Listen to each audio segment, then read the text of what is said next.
selethulile ngosiqiniseko kuthiwa lapha kaGwani isiqiniseko isibongo kwabaThelezi ngumntwana kaNkulunkulu ngiyakholwa ngisindisiwe ngiyamthanda uJesu bazalwane akekho njengaye empilweni yami ngizimisela ukukhonza uNkulunkulu kukuhle noma kukubi ngithi-ke noma sekungavela indoda la esibhakabhakeni phezulu imemeze ithi lento yokukholwa kaJesu ayikho nabazalwane sangasane sengidazi ngani kube ngoba ngila ngibone khona ukuthi ukuphila kwami kukhona uthi uMshumayeli chapter 12 verse 1 futhi khumbula umdali wakho emhleni yobusha bakho elesizulu lithi zingakafiki iy'nsuku oyosho ngazo ukuthi angithokoze lithi leleke Siswati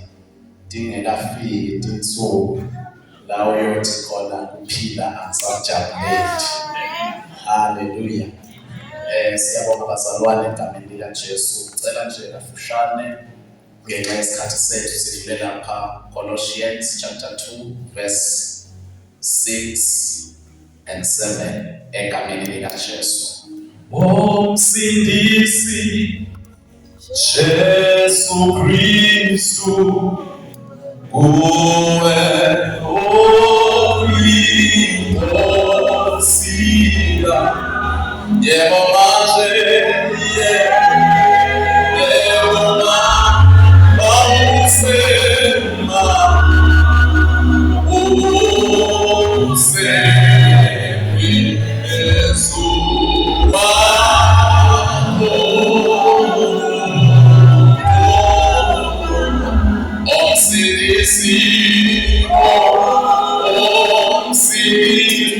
Jesus Cristo, Jesus Cristo,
Jesu Kristu shoba umhlabeleli uthi bonke bakhosi yelina babe wethu ngwele babe egameni kaJesu lapho liyasikhuthaza ukuthi sembathe ukholwa sembathe Nkosi luthando sembathe Nkosi kumnene sembathe ukulunga egameni likaJesu sesiyathandaza umntwana wakho asatawa amalivi lakho umsike Nkosi umsibekele umsebenzise egameni likaJesu Kristu waseNazaretha nathi Nkosi siyathandazela siyemukele sibe ngumhlaba lovunzile egameni likaJesu amen. Hallelujah. Ngiyacela bazalwane sifunde kafushane incwadi yabaseKolose isahluko 2 sifunde u6 and 7 egameni likaJesu. Osetholile ngicela asifundele ngesiswati. Ngakho-ke njengoba senemukele iNkosi Jesu Kristu, hambani nikuye, nisimeme kugxila, futhi nakhelwe kuye. Niqiniswe ekukholweni, njengalokhu nifundisiwe, nivame ukubona. Thandaza futhi mama. Baba wethu osezulwini, Thank you, Jesus. Jesu Kristu. Ngiyathanda Baba uNkulunkulu. Sisondela phambi kwakho uNkulunkulu wethu ungcwele nalizwi lakho Babe. Khulumisana nempilo wethu Babe. Wenzele kuhle bedunyiswa igama likaJesu. Amen. Bazalwane kafushane ngicela nivumele ngikhulumise isihlokwana esithi being rooted in Christ and choosing what pleases God. Being rooted in Christ and choosing what pleases God. Hallelujah. Umufunda iNLT iti and now just as you accepted Christ Jesus as your Lord, you must continue to follow him. Let your roots grow down into him and let your lives be built on him. Then your faith will grow strong in the truth you were taught, and you will overflow with thanksgiving. Hallelujah. La kufushane bazalwane incwadi yabaseKolose ibhalwa ngumapostoli uPaul ebhalela labazalwane baseKolose. Ngicela nje ukuthi lingalandi okuningi ubhale background emfushane. Labazalwane ukholakala ukuthi umpostoli uPaul ubabhalela useprison ingenye yezincwadi ezine esibizwa ama-prison epistles azibhale esejele. Ubhalela ke labazalwane uyabakhuthaza egameni likaJesu. Hallelujah. Uma ebabhalela le ncwadi uyabakhuthaza kakhulu uyifunda le ncwadi ifundisa ngokuthi noma iveza ukuthi uKristu ungubani. nokuthi thina singobani kuKristu. Le ncwadi ifundisa ukuthi uKristu ungubani nokuthi thina-ke singobani kuKristu. Haleluya. Bazalwane, iBhayibheli lisifundisa ukuthi impilo yomuntu okholwayo kumele yakhelwe kuJesu Kristu. Ngamanye amazwi kusho ukuthi uJesu kumele umenze abe i-foundation noma abe isisekelo sempilo yakho. Haleluya.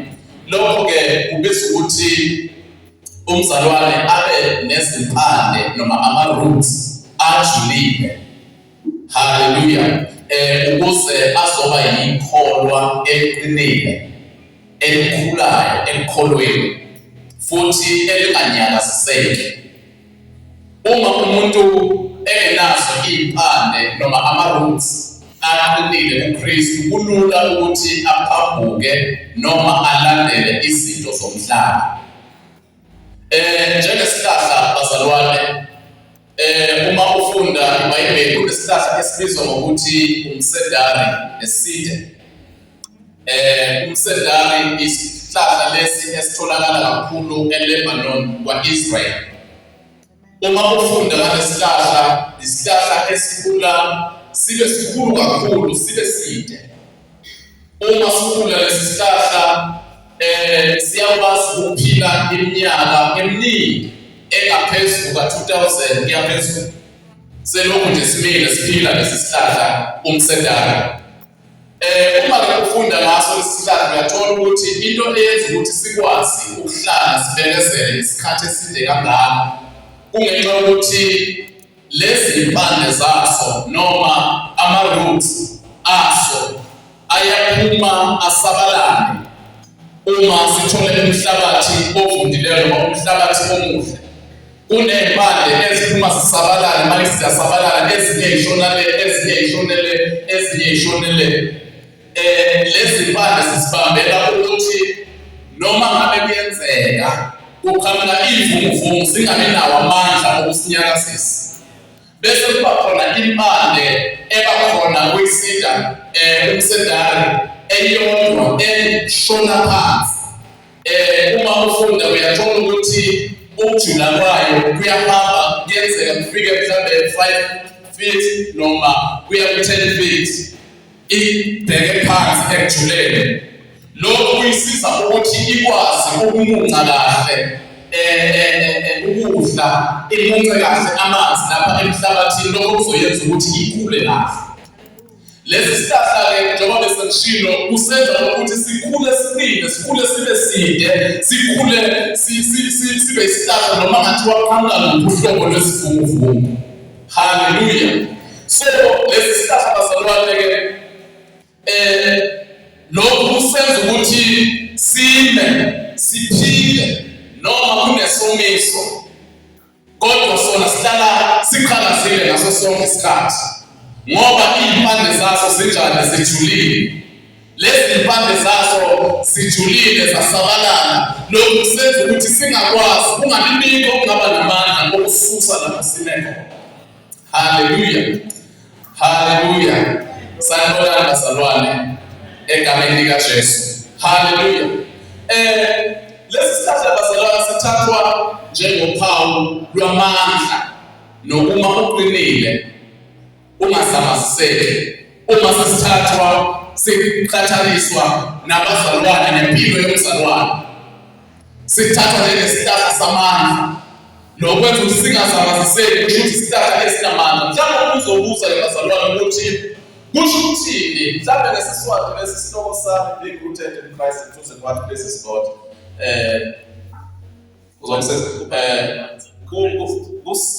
Kusima. Yeah.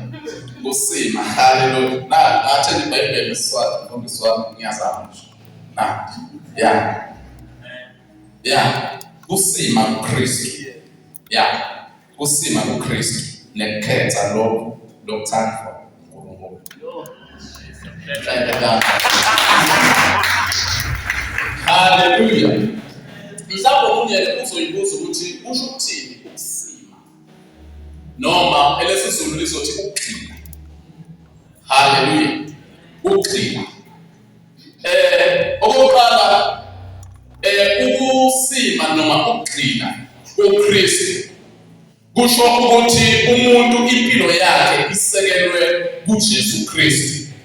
Yakhelwe kuye. Uyena ifoundation yempilo yakhe. Lokusima nokuthi usimile uKristu kusho ukuthi impilo yakho isekelwe kuJesu. Ayimelana nje ngokwayo kodwa isekelwe kuJesu. Njengoba umpostoli Paul ngofonkwathi yabaseGalatia chapter 2 verse 20 uthi akuseyibo ophilayo kepha uKristu uphila kimi. Uma ifunda le NLT ithi my old self has been crucified with Christ. Ngalokho-ke akuseyibo ophilayo kepha uKristu uphila lapha kimi. Esethi-ke ukuphila engiphilayo ngalokho enyameni ngiphila ngokukholwa. Ukukholwa indodana kaNkulunkulu eyayithandayo yaze yasinikela ngenxa yami. Kusho ngamanye amazwi wena mzalwane uma usimile kuKristu awusaziphileli wena kodwa uphilela kuJesu.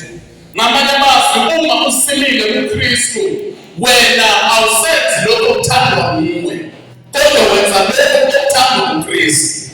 Number 2, ukusima kuKristu lokho kusho ukuthi impilo yakho incike kuye, ilawulwa nguye. Haleluya. Ngamanye amazwi uyena umlawuli wakho. Yabona abadriver bazokutshela ukuthi imoto njengoba ilapha phansi ilinde umlawuli. Haleluya. Ilinde ubani bazalwane? Lona ozoyilawula uyena udriver.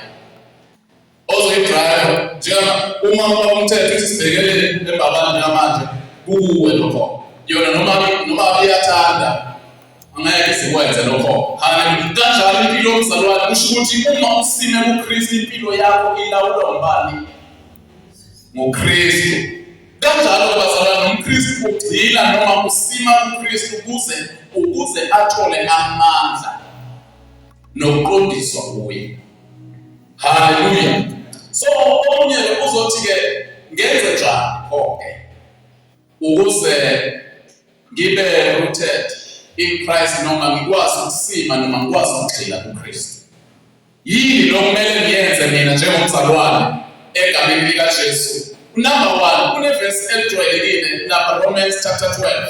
Ngoba umfunda lapha ngithanda leli swati lithi njengalokhu senimamukele. Okukho umqondo ukuthi uKristu uyamukelwa kuqala. Awukwazi ukugxila kuye ungamamukela.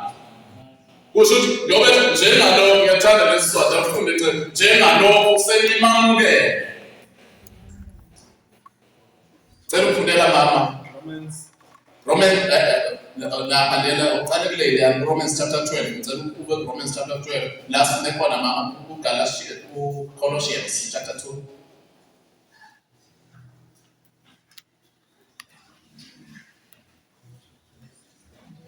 Ngakho-ke njengoba senimemukele. Amen. Inkosi uJesu Kristu hambani kuye. Njengalokho senimenze njani? Njengalokho senimenze njani? Nemukele bani? La chapter 12 Romans chapter 1 chapter 12 verse 1. Ngakho-ke bazalwane njengoba uNkulunkulu abenesihawu lesikhulu kangaka kithi ngiyanincenga ngithi nikelani imitimba yenu ibe ngumnikelo lophilayo nalongcwele nalowemukeleka kuNkulunkulu. Leyo-ke nguyona nkonzo yenu sibili. Ngiyanicela bazalwane lesizulu lithi ngakho-ke ngiyanicela bazalwane ukuba ninikele imizimba yenu ibe ngumnikelo ophilileyo othandeka kuNkulunkulu ongcwele ukuze kube ukukhonza kwenu ngokuqonda. Uverse 2 wakhona ethi-ke lingalingisi lelizwe kodwa liguqulwe isimo ngokwenziwa ibentsha ingqondo yenu.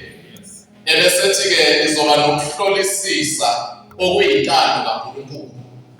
Lokuthi niyahlolisisa impambosi yokwenzisisa le kusho ukuthi uyenzisile mama usugcile lapha kuKristu usunikele lo mtimba wakho uthi-ke lize libe nokuhlolisisa okuyinkani kaNkulunkulu okuhle okuthandekayo nokupheleleyo sisho njalo isizulu. Haleluya bazalwane. So isiyelo sokuqala mzalwane uma yini okumele niyenze mina ukuthi okokuqala unikela lo mtimba wakho ube umnikelo onjani ophilile ukuze ukwazi ukugcina usinikela lisho leli leswathi lithi njengalokho senimamukele uKristu hambani-ke niyikuye uzenza njani ukuthi ube kuye uzenza ngokuthi uzinikele wena mathupha ube umnikelo uzenza njengoba sinikela imali uthatha imali yakho uzoyifaka lapha esitsheni kanjalo sekunalo mnikelo omkhulu odlula ngisho kweshumi bazalwane.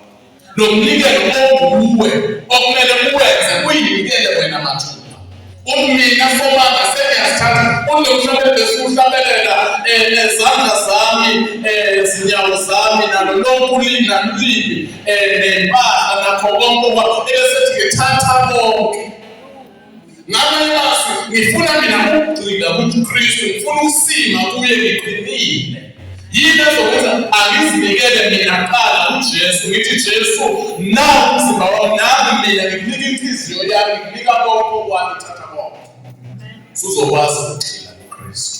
Haleluya. Uthi lapha uPsalm 119 verse 9 ngithanda lesiswati lesizulu lesake ngoba vele lithi lona insizwa ingenza njani ukuzigcina indlela yayo.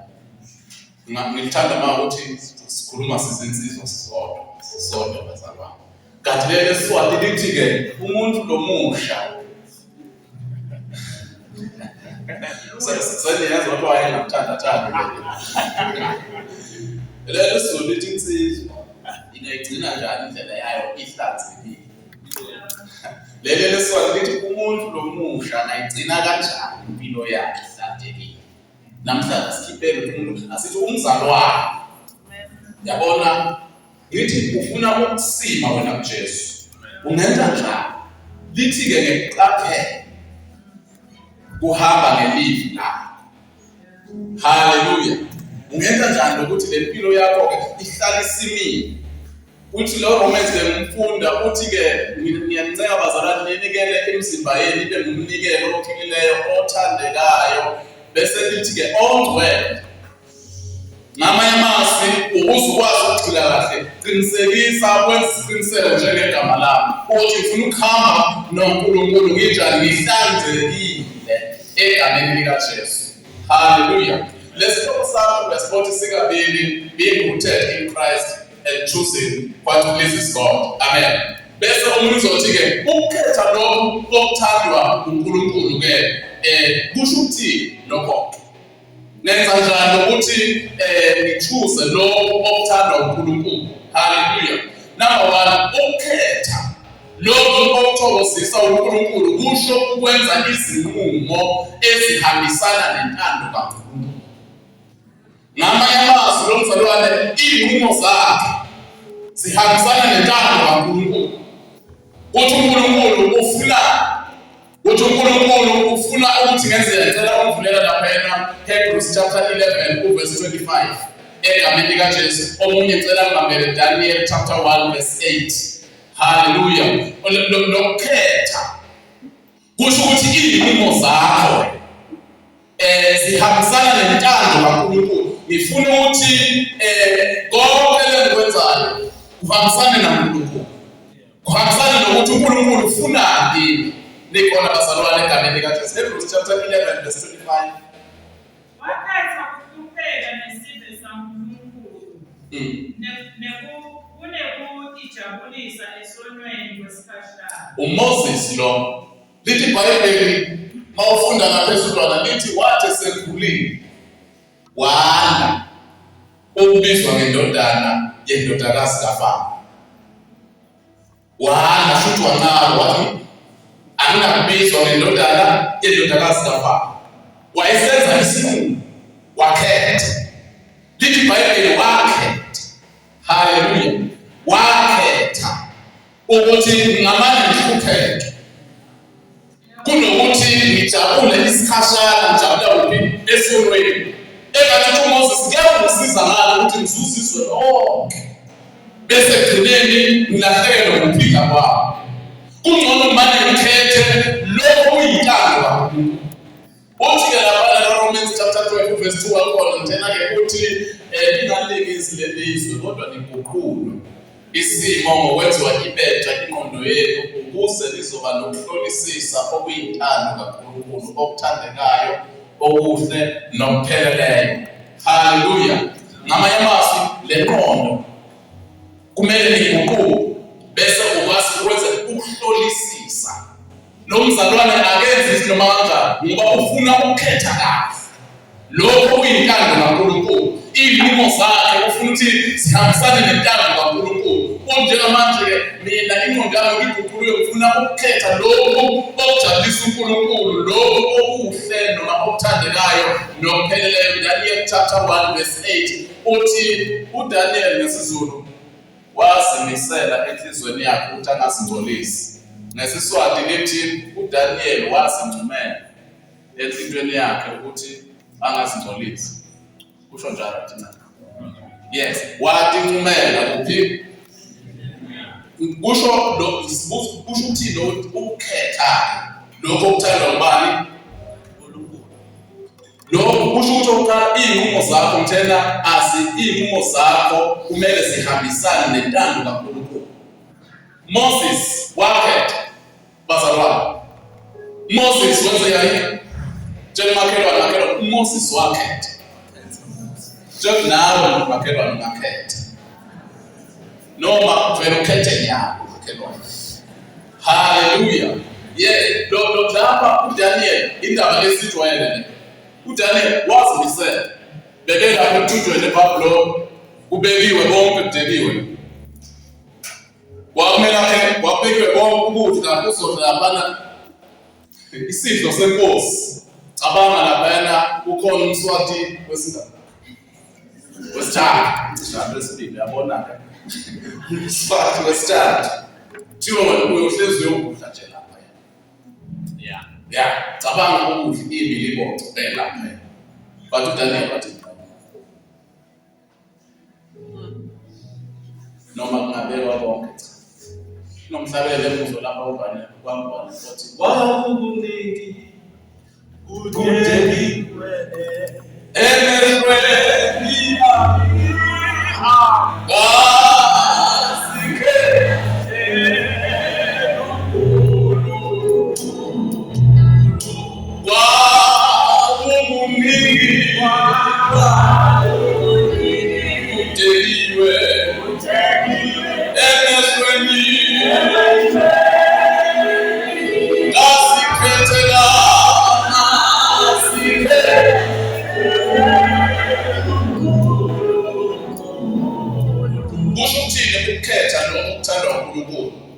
kusho ukwenza okulungile emehlweni kaNkulunkulu nokugwema izinto ezingamjabulisi. Ubalekele nezinkanuko zokudla nabo konke. Haleluya. U2 Timothy chapter 2 verse 22 usuzoyifundela ngenxa yesikhathi sethu, but ukhuluma ukuthi balekela leli sizothi balekela iy'nkanuko zokudla. Haleluya. Bese libala konke kahle kakhulu nomzalwane because lezi nkanuko ungathathi kuye nabantu abasha kanti zibamba bonke nje abantu. Wonke nje umuntu siyambamba. Haleluya. Lithi iBhayibheli kumele wenze njani? Uzibalekele. Sithi-ke nokukhetha okusho ukuthi-ke ukwenza okulungile, ukhetha ukwenza into elungile, ukhetha ukwenza kahle. Ekuseni sifunda ngoDavid lapha ku 1 Samuel chapter 18 verse 14 lithi uDavid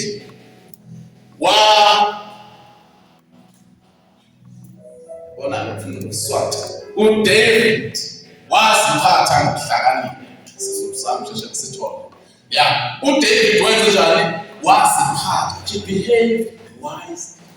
Bazalwane, kuzo zonke indlela zakhe. Kusho ukuthi nawe uyakhetha ukwenza emehlweni kaNkulunkulu okulungile bese uyagwema. Ukugwema bazalwane kunevesi elithi lapha yanacishe basesithesalonika elithi gwema noma deda kukho konke lokubonakala kunjani. Ufuna kwenzani? Ngifuna ukusima uJesu, ngifuna ukusima kuKristu, ngifuna ukujula kuye. Nikhona bazalwane, angifune ukuphazanyiswa lutho. Kube izinto kanike angigweme noma ngikhethe lokho okuthanda uNkulunkulu okuhle okulungile. Okwesithathu kusho ukuphilela uKristu. Ungaziphileli wena. Ngimkhothile uGalatians chapter 2 verse 20. Akuseyi uphilayo, ke uKristu uphila kini. Ukuphile nguphilayo kwalokho enyameni ngiphila ngokholo. Okukholo indodana kaNkulunkulu eyangithandayo. Yazinikela ngenxa yami. Hallelujah. So umfunda lapha bazalwane kafushane njahe ukuthi sithandaze egameni lika Jesu. Angifunda isikhathi sengishaya. Amen. Yes. Ukubeka kafushane kade ngitsheka ke mfundisi. Ngibeka la ivesi sifundile uHebrews. Makhuluma ngoMoses ukuthi wakhetha ukuthi angamane ahlupheke isikhashana. Nikhona bazalwane. So uma ufunda from verse 24 kunale version lena yesilisa esilula easy English. Kunamagama engiwathandile lapha. Lithi Moses himself also believed God. When he became a man, he refused to be called the son of the king's daughter. Hallelujah.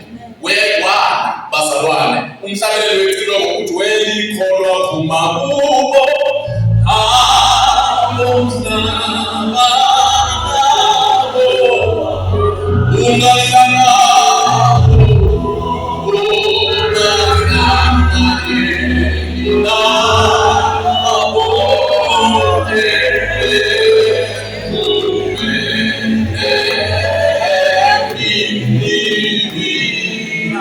Instead, Moses chose to join with God's people. He chose to suffer together with them. Wakhetha ukuthi ayamane ngikuphekela nasi isizwe sikaNkulunkulu. Kunokuyithokozisa isikhashana. He did not want to live in king's house and do wrong things.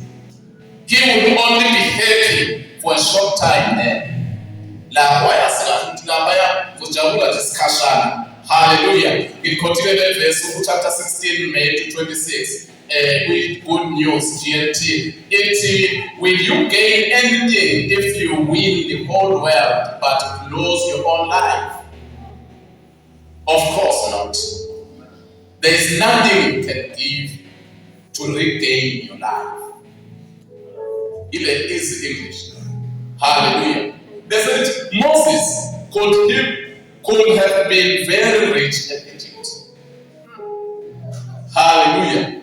But instead, he left people insulting. He chose to suffer on behalf of God's Messiah. I remember you.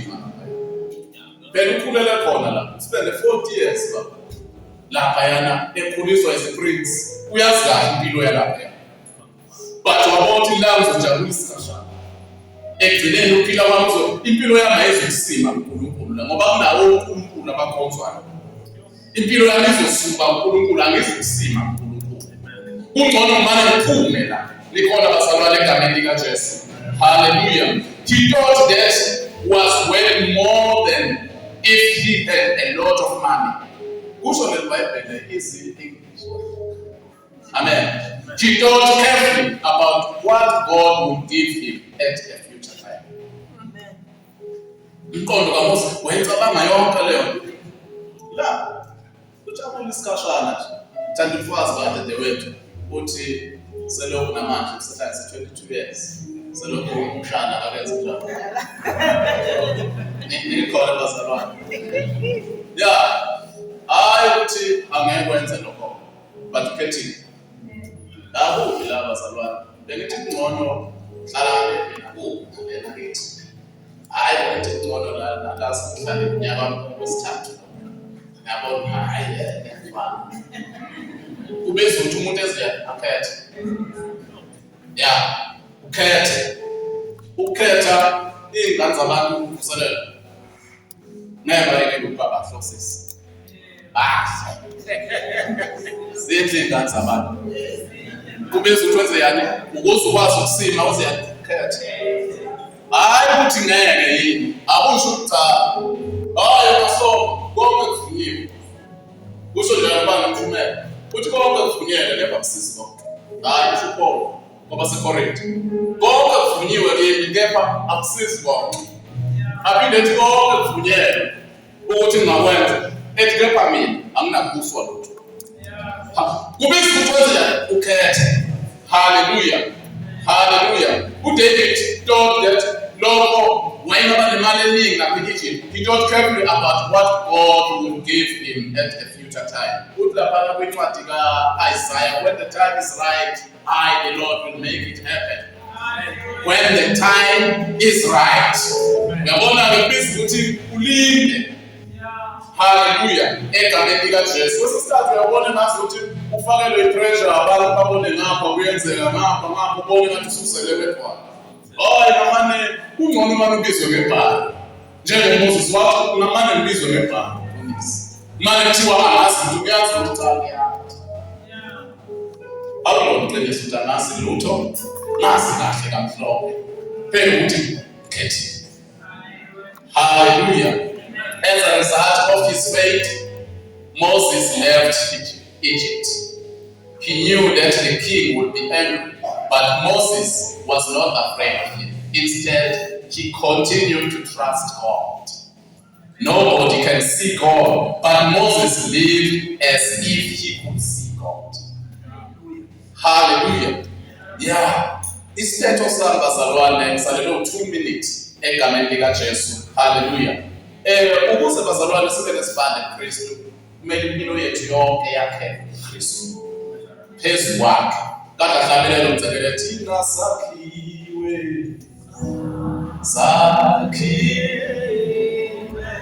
Yesu wesisekelo. Yesu. Uma izimpande zomuthi ziqinile noma sijulile emhlabathini, umuthi uyakhula futhi uthele izithelo. Uthi chapter 15 incwadi kaJohane, hlalani kuye, hlalani kimi, nami kini. Hallelujah. Usothi-ke uma nihlala kini, nami ngihlala kini, nitawuthela ini? Ithelo. Aze athi nitawucela bonke enikuthanda. Ngoba nihleli kuphi? Hallelujah. Yes. Uma bazalwane sakhile iy'mpande zethu zibuye kuKristu sizothela iy'thelo. Kanjalo bazalwane nathi uma sihlala kuKristu kumele sikhulele okokuqala ukufunda iBhayibheli, izwi likaNkulunkulu, ukulalela izwi likaNkulunkulu. Impilo yethu iyokhula bazalwane masizijale ekukholweni. Ukukhetha ukuthanda uNkulunkulu kusho ukuthi nsuku zonke kufanele senze izinqumo ezinjabulisayo. Noma ngabe kunzima kanjani, noma ngabe kumadima kanjani. Njengomakhelwa noma ngabe kumadima kanjani. Kumadima bazalwane egameni likaJesu sicela siphakame isineke ezinyawo. Hallelujah. Ngakho-ke masihlale siqinile kuKristu. Sivumele izwi likaNkulunkulu lisiphole ukuze izimpilo zethu zibonise uthando lwakhe emhlabeni. Uma senza kanjalo sizokhula eNkosini futhi uNkulunkulu uzodunyiswa ngathi.